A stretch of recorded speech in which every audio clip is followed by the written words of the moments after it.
Dicen que de ahí no sale nadie. Es una de las prisiones federales con mayor nivel de seguridad en el país. Hay torres de vigilancia cada 100 metros, doble perímetro de concreto, muros de 6 metros de grosor. La gran mayoría de las puertas no se abren sin autorización remota. Hay cámaras en cada pasillo, luz blanca encendida día y noche. Aún así, conozco a alguien que logró salir. Lo llamaré Fernando. Me pidió que no dijera su nombre, tampoco el estado ni el delito. Pasó 6 años ahí dentro sin sentencia, 6 años esperando que alguien decidiera si era culpable o no. Un juez finalmente determinó que no había pruebas suficientes. Salió con la misma ropa con la que entró y 20 kilos menos. Yo he pasado muchas madrugadas escuchándolo. Tiene 1001 historias de todo lo que vivió ahí. Dice que todavía duerme con la luz prendida. De todo lo que me ha contado hasta el día de hoy, hubo algo que se quedó conmigo. ¿Qué te puedo contar de una cárcel que no sepas? Fernando dice que ese lugar no está diseñado para readaptar a nadie. Está diseñado para desaparecerte, para quitarte cualquier idea de identidad. Desde el momento en el que ingresas, te conviertes en un número de lista y en una cuota. Las condiciones son indignas: la comida, los horarios, el agua para beber. El baño es un hoyo en el piso con una cortina rota que no tapa nada. No existe privacidad, no existe silencio.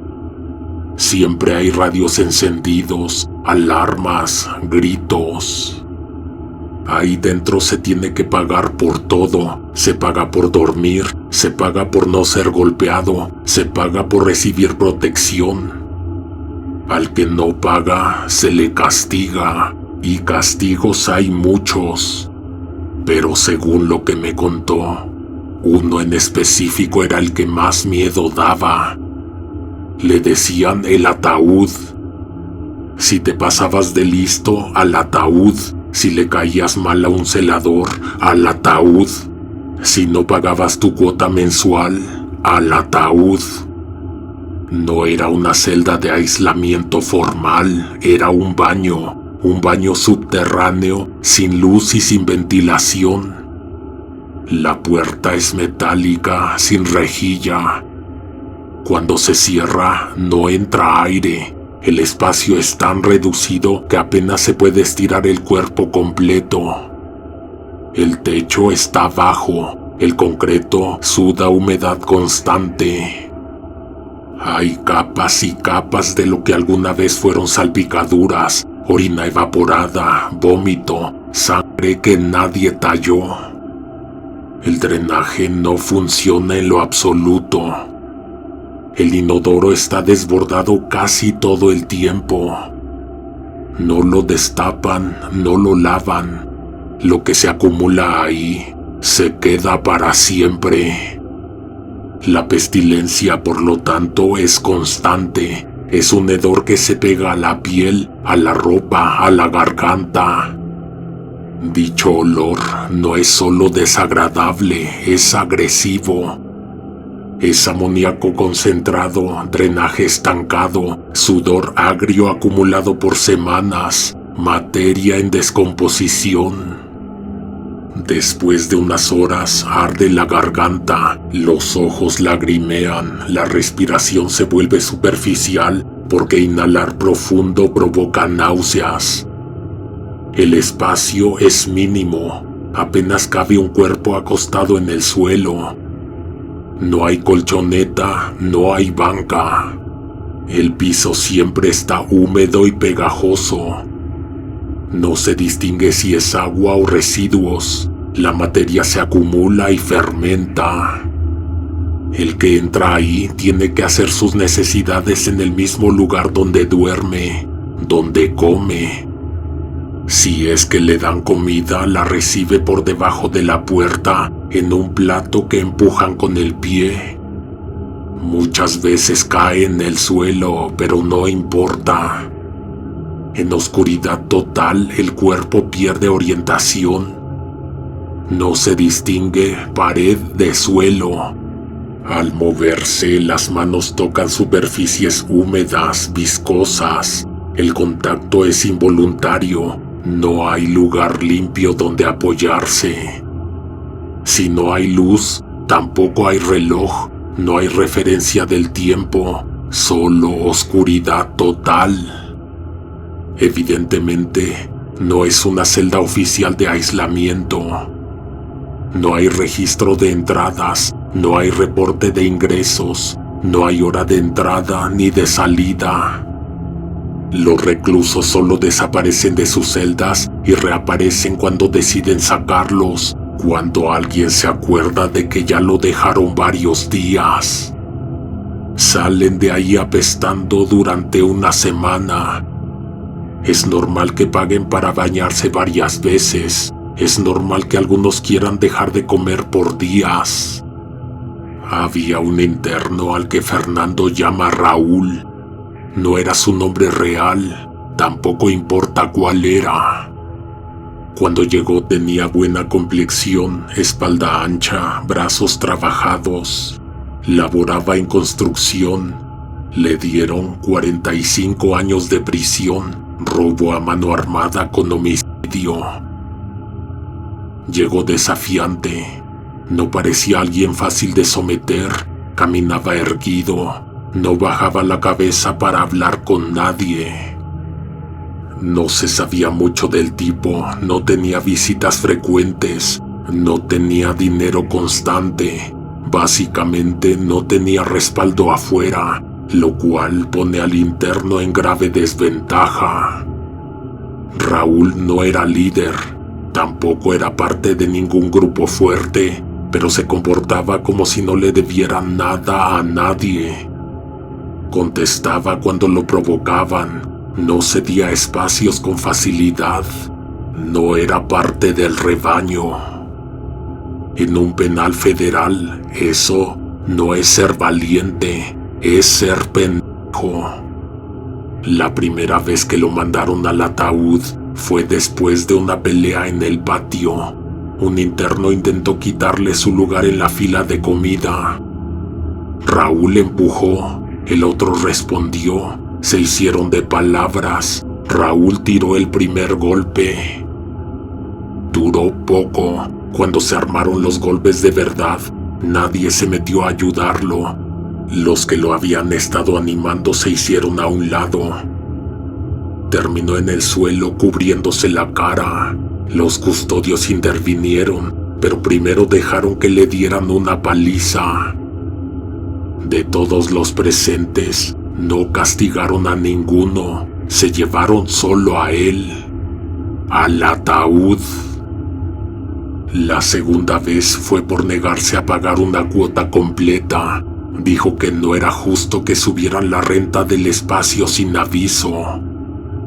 Lo dijo muy alto para evidenciar. Le pusieron un macanazo y no se retractó. Por la noche lo sacaron del módulo y lo dejaron 6 días allá.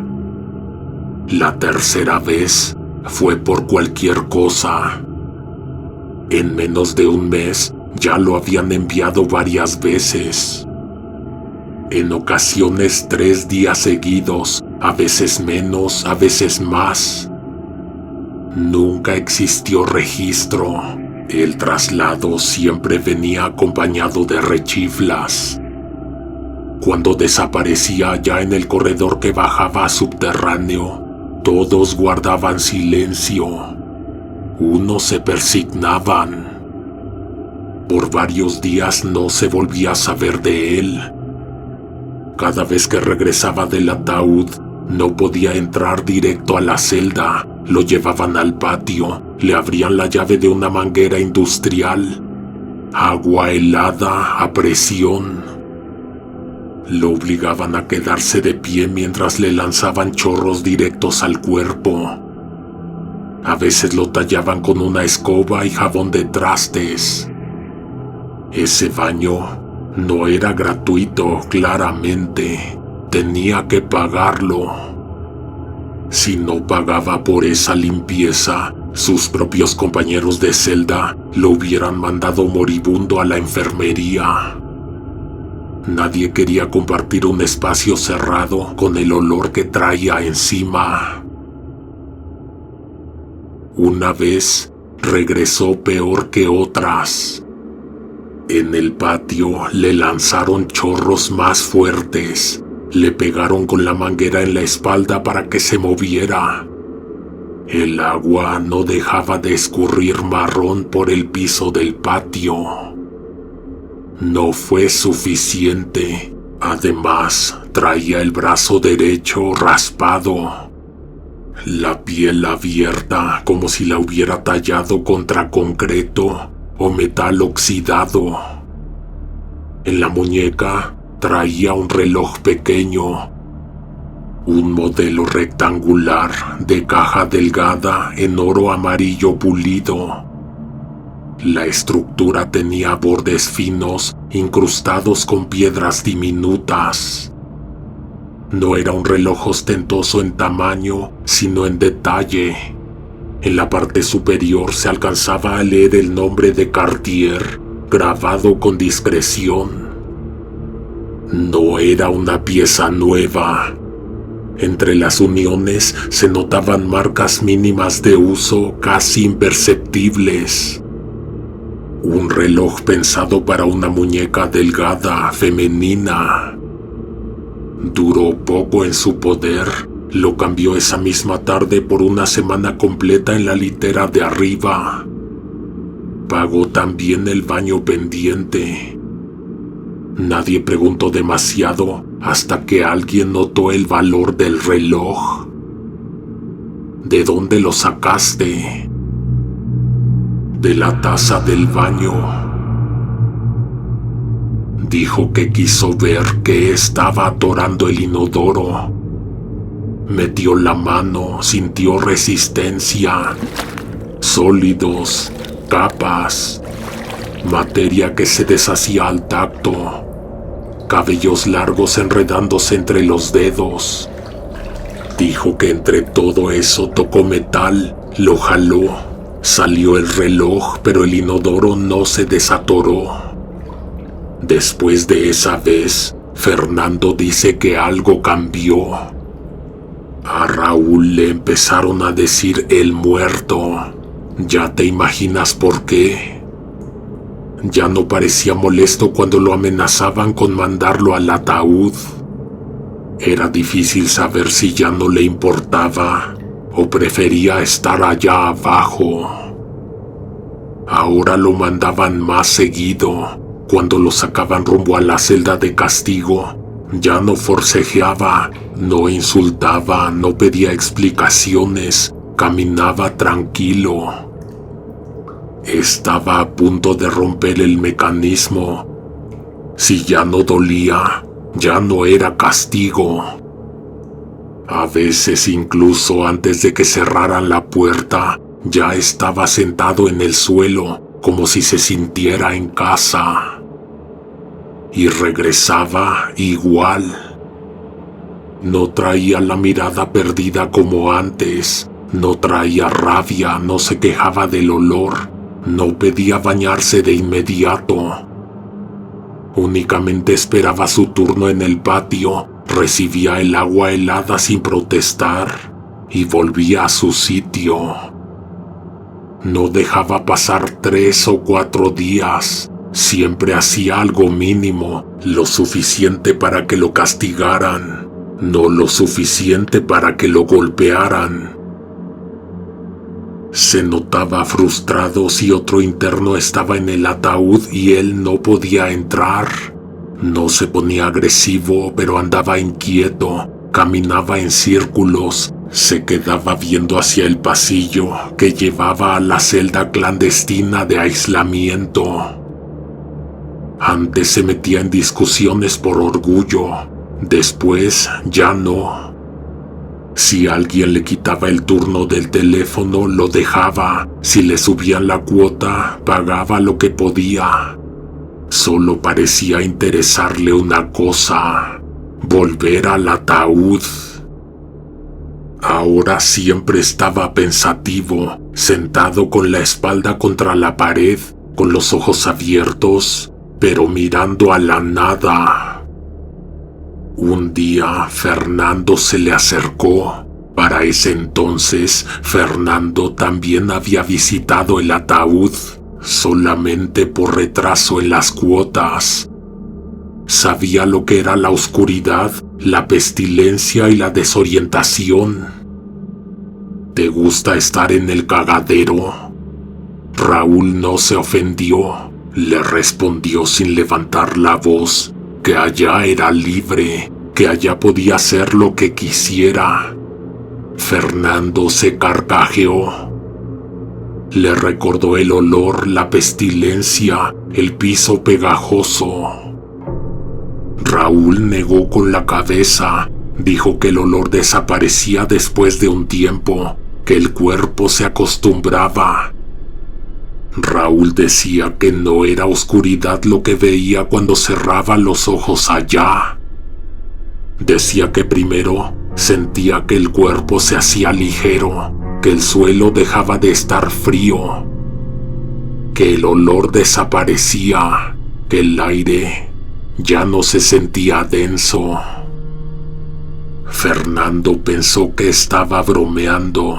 Raúl no sonrió, prosiguió. Que luego aparecía el campo. No era un paisaje amplio con horizonte natural, era una extensión plana, verde uniforme, como pasto recién cortado, pero sin olor a naturaleza. El verde era demasiado parejo, no había piedras, no había insectos, no había irregularidades. El lugar estaba iluminado por una sola fuente de luz. El muerto decía que no parecía sol, no daba calor, era como un reflector suspendido en lo alto, fuera de vista, que bañaba el terreno con una claridad blanca constante. No había sombras definidas, no había cambios de intensidad, siempre la misma luz fija, sin parpadeos. El cielo no tenía nubes, tampoco tenía estrellas, era una superficie indefinida, un domo tal vez. El silencio era lo que más le impresionaba. No había viento moviendo el pasto, no había pájaros, el aire parecía inmóvil.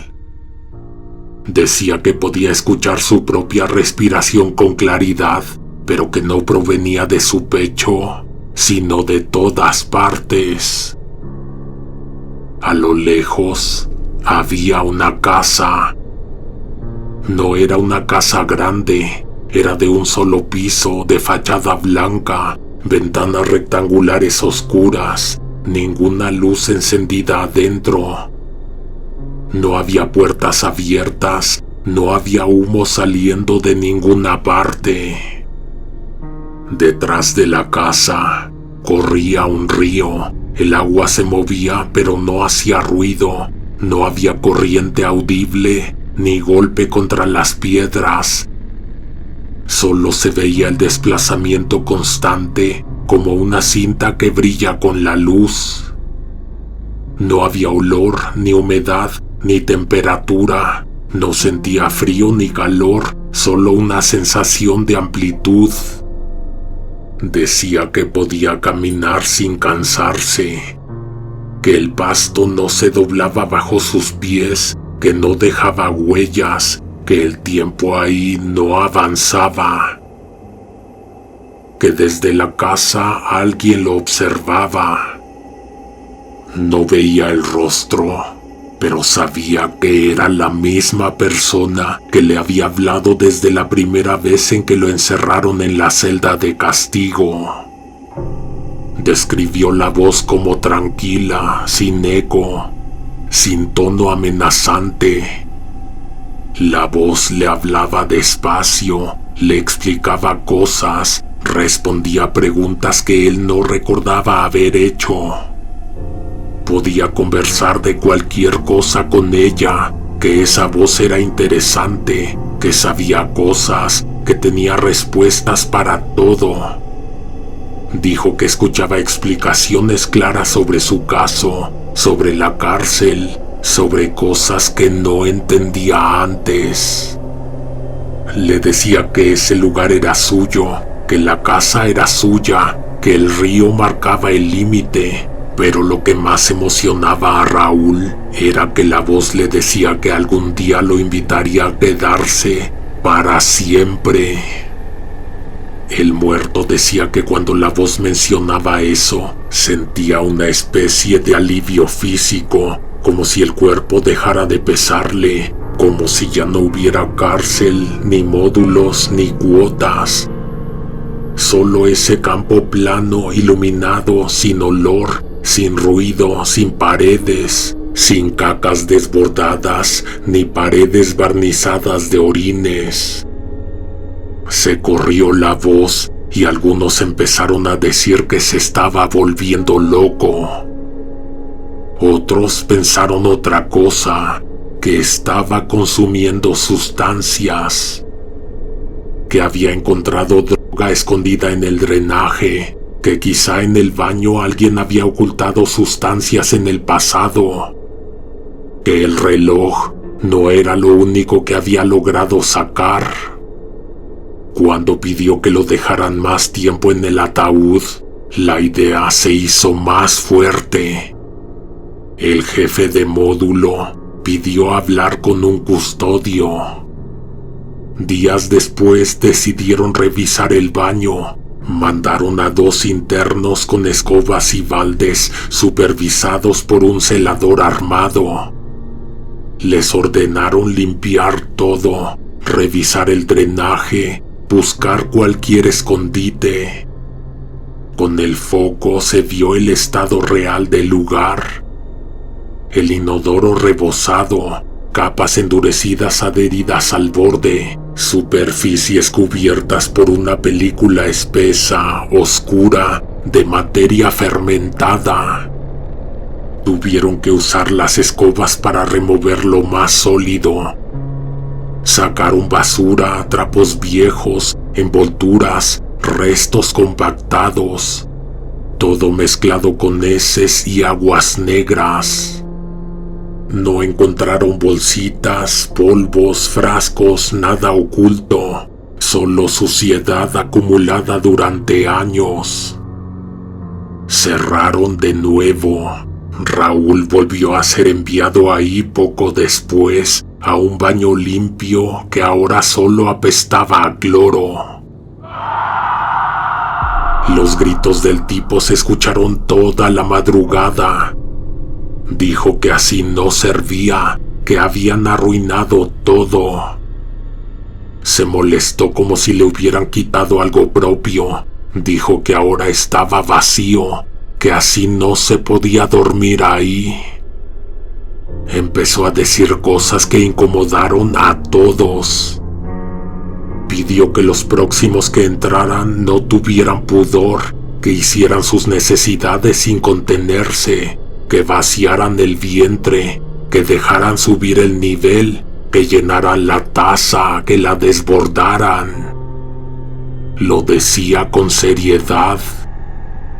Esas palabras empezaron a sonar peligrosas. Algunos internos no se le querían acercar. Los custodios comenzaron a mencionarlo como candidato a traslado al área de atención psiquiátrica. Ahí enviaban a los que presentaban síntomas de algún trastorno mental. Raúl no parecía desorientado, para ser honestos. Fernando decía que tal vez solo estaba jugando con la mente de todos los demás. Hubo una pelea semanas después. No fue él, fue otro interno, uno joven que se metió en una discusión por la comida. Lo golpearon, lo castigaron. Lo mandaron al ataúd. Estuvo 2 noches. Cuando regresó, no traía el mismo gesto. No venía descompuesto físicamente, venía asustado. Pidió hablar con varios del módulo. Dijo que tenía algo que contar. Era un tipo muy cristiano. Rezaba en voz baja antes de dormir. Tenía un pequeño rosario hecho con tiras de plástico. Era una persona que nunca se metía en problemas graves. Dijo que allá abajo había escuchado una voz. Le dijeron que si había encontrado el guardadito del muerto. Le preguntaron riéndose que si también lo había vuelto loco el aislamiento. El muchacho juró que no había sido su imaginación. Dijo que la voz le habló claro, sin gritar y sin amenazar. Le preguntó si quería salir. Le ofreció llevarlo a un lugar en medio de la nada, donde podría estirar las piernas, donde no había paredes, donde no había olor. El interno dijo que sintió algo físico, como si el cuerpo se le hiciera ligero, como si estuviera flotando sin moverse.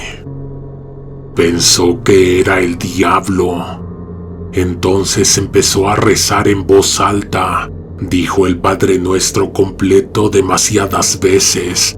No durmió, no cerró los ojos. Se quedó pegado a la puerta hasta que fueron a sacarlo. Salió temblando, pidiendo perdón, rogando que no lo volvieran a meter ahí. Cuando terminó, nadie dijo nada. Algunos empezaron a recordar lo que Raúl decía, que allá abajo podía hablar con alguien. La idea empezó a circular. Tal vez no estaba inventando. O tal vez el encierro prolongado estaba haciendo lo mismo con todos. O la caca te hacía alucinar. Los custodios volvieron a revisar el baño días después, otra vez con foco, escobas y agua, otra vez bajo supervisión. Solo encontraron lo mismo, excremento acumulado. Raúl pidió entrar de nuevo poco tiempo después. Esta vez, no como castigo, lo pidió, pagó para que lo llevaran a dormir a la celda de aislamiento. Un día, alguien dijo algo que todos ya habían notado. Raúl ya no era el mismo, había bajado de peso, la piel se le veía más opaca, tenía marcas nuevas en brazos y espalda.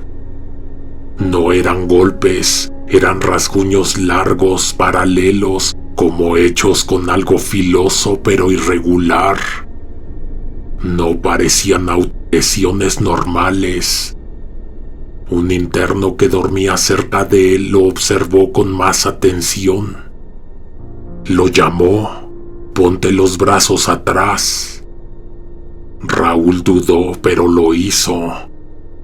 Cruzó los brazos detrás de la espalda como si estuviera esposado. Los rasguños coincidieron. Los que tenía en los antebrazos y los que cruzaban la espalda formaban un trazo continuo.